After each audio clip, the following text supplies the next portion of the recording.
Guerre en Ukraine, guerre en Ukraine. Ils sont dépassés par les événements. Ils ne s'attendaient pas à ce genre de résistance, les amis. Parce qu'au préalable, la Russie est faible.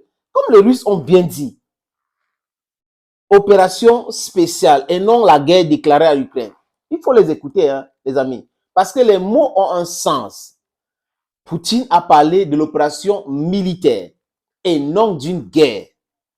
Et c'est des Européens et l'OTAN qui ont décidé que nous allons transformer cette opération militaire à une guerre. Et jusqu'à aujourd'hui, la Russie n'a jamais déclaré la guerre. Parce que la guerre a des choses qui vont avec, hein, les réalités qui vont avec, hein, les amis. Mais jusqu'à présent, ils n'ont pas encore déclaré la guerre. Mais ce qui se passe, c'est que Vladimir Poutine et ses amis au pouvoir russie, le gouvernement russe, a compris que ces gens ont un sous-sol vraiment en Europe, hein, vide. Ils achètent tout pour développer leur pays. Et ils sont puissants aujourd'hui juste parce qu'ils ont colonisé des gens, des pays. Ils ont exploité, volé, utilisé les mains de nos frères noirs, des Africains pour construire leur pays. Utiliser les Africains pour les défendre. Regardez, ils gagnent les guerres uniquement quand les Africains sont impliqués. La guerre du Vietnam, qu'est-ce qui s'est passé là-bas?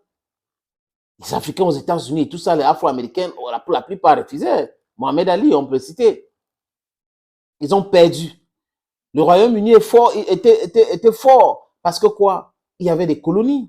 Des Indiens venaient, des gens venaient partout dans le monde pour faire la guerre en leur faveur. Mais aujourd'hui, qu'ils entament donc une grande guerre pour voir ce qui va se passer. Les propres concitoyens, parce que le racisme qu'ils sont en train d'encourager dans leur pays va faire en sorte que c'est incroyable, les amis, mais c'est très difficile pour eux aujourd'hui. Et les Américains qui n'ont pas dit que ont fait des promesses à Hiroshima, ils ont dit quoi? On va envoyer les F-16, juste parce que la Russie, au Wagner, avait brisé le dos de l'OTAN à Bakhmut. On va envoyer les F-16 et Poutine était vraiment clair là-dessus. Vous envoyez les F-16, nous frappons les pays qui vont abriter les F-16. Donc, si les F-16 quittent la Pologne, la Roumanie, la Bulgarie pour venir nous attaquer, nous allons bombarder ce base-là. Ils ont compris le message. Et le vice-président de la Douma a dit quoi? Nous allons brûler les F-16. Ils vont filmer, avec ils vont détruire en filmant, en capturant les pilotes. Et pour montrer que ce ne sont pas des pilotes ukrainiens. Parce qu'il faut 2 ans pour former les pilotes. Et ils ont bien compris. Parce que, en fait, Zelensky veut les amener à de façon officielle déclarer la guerre en Russie, les soutenir en entrant dans l'OTAN. C'est ce qu'il veut. Mais c'est ce que les gens là l'ont promis, les amis. Parce que Zelensky ne dit pas des choses, il dit des choses parce que la pression qu'il met sur les gens là, c'est parce que ce sont ces mêmes gens qui lui ont dit que voilà ce que nous allons faire, on va te faire entrer dans l'OTAN, on va combattre la Russie et tout ça. Mais aujourd'hui, ils ne veulent pas respecter cela parce qu'ils savent que la réalité, c'est tout autre chose. Et comme ce comédien n'a pas bien compris, il s'est laissé berner dans le mensonge de l'Occident. Il fallait quand même, quand il a gagné cette soi-disant élection truquée en Ukraine, qu'on lui apprend quand même l'histoire de l'Amérique, l'histoire de la guerre avec les États-Unis d'Amérique. Cambodge, Vietnam, Corée, hein, l'Afghanistan, l'Irak, Libye, Syrie. Il fallait regarder. Et maintenant, aller vérifier comment les États-Unis se comportent avec leurs soi-disant amis quand ils voient que leur intérêt vital est menacé. Ils lâchent toujours les amis. Et les amis qui veulent contester, on les assassine. Oui, Zelensky devrait comprendre cela. Et quand on voit les Américains aujourd'hui, qui veulent envoyer les armes à sous-munitions, donc ce conteneur-là, des missiles, des roquettes, quand il y a des petites bombes qui sont là-dedans, et on nous a expliqué, les experts nous ont expliqué que c'est 40% qui explosent, 60% restent là. C'est pour toujours. Donc ça va causer des graves problèmes aux enfants et aux gens qui vont aller cultiver tout ce truc-là. S'il y a des champs, là où on a la guerre. Et même, la Russie aussi détient ces armes. Donc, imaginez que la Russie commence à larguer ces armes-là dans les zones humaines en Ukraine. Ça va se passer comment? J'ai dit, et je persiste, et j'insiste, les amis, qu'ils ont eu un gros morceau à croquer. Ils ont pensé que c'était des petits pays où on pouvait envoyer les Léopards, les Challenger, les Abrahams, les Bradley, les AMX-10 et tout ça là. Ça devait faire l'affaire. Mais aujourd'hui, ils ont un gros morceau devant eux. Un pays qui produit des armes, un pays qui est premier producteur, premier exportateur des armes dans le monde. Un pays qui est riche immensément à l'agriculture et tout. Oui, les États-Unis aussi, c'est un pays qui est riche. Le sous-sol américain est riche. Mais par contre, les Européens n'est pas riche. Donc, les dindons de la face sont les Européens. Et nous voyons aujourd'hui comment les Européens contestent. En Allemagne, la presse allemande est vraiment contre l'envoi de ces munitions-là, ces armes à sous-munitions. La presse allemande est contre ça. Parce qu'il y a une convention qu'on appelle Convention d'Oslo, signée par 118 pays en 2008 et qui est entrée en vigueur en 2010 et d'autres pays ont rejoint cette convention pour la non-utilisation de ces armes à sous-munitions. C'est comme les personnels anti-mines et tout ça là. Les mines anti-personnelles, je voulais dire. Les mines anti-personnelles. Les Américains n'ont pas vraiment... ils ne sont pas dans cette convention, certes. Mais ils ont protégé ces armes-là. On parle de 3 millions des armes à sous-munitions que les Américains détiennent. Et comme ils n'ont plus rien à donner à l'Ukraine, ils ont tout donné, les amis. Et les Ukrainiens tirent comme s'ils fabriquaient les armes. Et ils veulent compenser le manque d'hommes, le manque de soldats, avec quoi, les amis? Avec les tirs nourris. Mais seulement, les gens qui les donnent les armes n'ont pas mis leur économie en économie de guerre. Les généraux le disent tous les jours, les généraux disent, les colonels disent cela, vous pouvez vérifier cela. Donc, ça fait que c'est compliqué. Vous ne pouvez pas, avec des armes, compenser le manque de personnel qualifié. Les Ukrainiens, maintenant, l'armée ukrainienne part dans les villages, forcer les gens pour entrer dans l'armée, les 65 ans, on oblige les gens, on les forme 2 mois, parfois 3 semaines, on les envoie au front.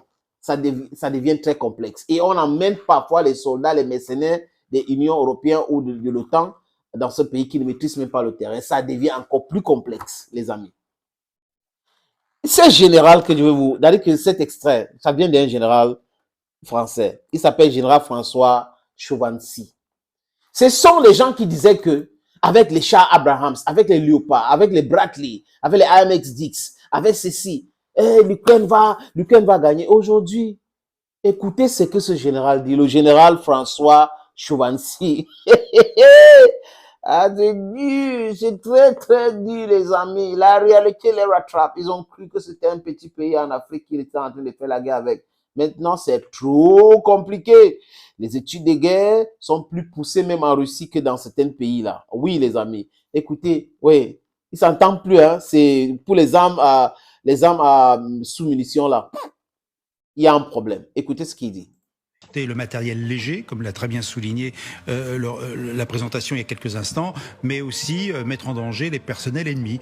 Donc c'est une arme de dispersion qui n'est pas précise, ce qui veut dire aussi implicitement que si ceux qui attaquent veulent prendre la zone, ils seront aussi confrontés au même danger de ces mines qui n'ont pas explosé, car effectivement, toutes les mines, enfin toutes ces bombelettes n'explosent pas tout de suite. Donc c'est une arme de neutralisation qui ne changera pas le sort de la guerre. Ça ne changera pas le sort de la guerre. C'est lui qui dit. Sur les civils qui peuvent être mutilés, mourir suite à cela. On va y venir. C'est après.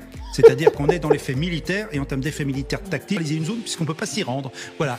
Maintenant, l'utilité militaire réelle, je ne pense pas que ce soit un seuil nouveau. C'est simplement plutôt peut-être l'aveu d'un échec ou d'une impossibilité américaine de donner toutes les armes que les États-Unis voudraient donner. Vous avez compris, les amis. Impossibilité américaine de donner les armes. Oui. Parce qu'ils ne vont pas se mettre en danger. Vous savez que ils sont en train de créer une situation de conflit avec la Chine. Et pendant ce temps, il y a un conflit en Ukraine. Et ils sont en train de chercher à négocier avec la Russie pour mettre un terme et pour se concentrer sur la Chine.